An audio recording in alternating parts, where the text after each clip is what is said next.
Pag-usapan naman natin ang combo sa Vial software gamit ang aking pabili P20. Kaya gusto ko ang combo sa Vial kasi pwede mong lagyan ng command pag sabay mong pinindot ang 2 to 4 keys. Malaking bagay ito sa boards na kakaunti lang ang keys. Tulad dito sa P20, napaparami ko yung pwedeng gawing commands kahit 4x4 key array siya. Kailangan pumunta ka dito sa tab ng combos sa Vial. Tapos depende sa firmware ninyo, dito nyo malalaman kung ilan ang pwede nyo gawing combos. Pagka-click ninyo dun sa isa sa mga numbers, makikita nyo itong key 1 hanggang key 4 at saka output key. Ang idea rito, kung napansin ng keyboard nyo na sabay pinindot yung 2 to 4 keys na nilagay nyo rito, ibabato niya yung nilagay nyo sa output key. So in this example, yung colon tsaka yung apostrophe, pag sabay na pinindot, magiging enter. Actually, yung example ko kanina, ginagamit ko dito sa P60 ko para pag pinindot ko yung colon and apostrophe together, nagiging enter. Take note na ang commands or characters na nilagay nyo sa key ang mahalaga para gumana isang combo. Hindi necessarily yung pwesto ng keys sa board nyo. Kaya di kailangan magkatabi ang keys ng gagawin yung combo. That said, kung for any reason ay may iniba kayong kahit isang character sa key map nyo, tapos ginagamit din yun sa combos, hindi nagagana yung combo.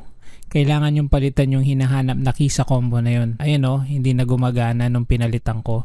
Pero pag binalik ko dun sa kanina, gagana ulit. Kaya gumamit kayo ng combos para mas efficient kayo sa mga apps ninyo.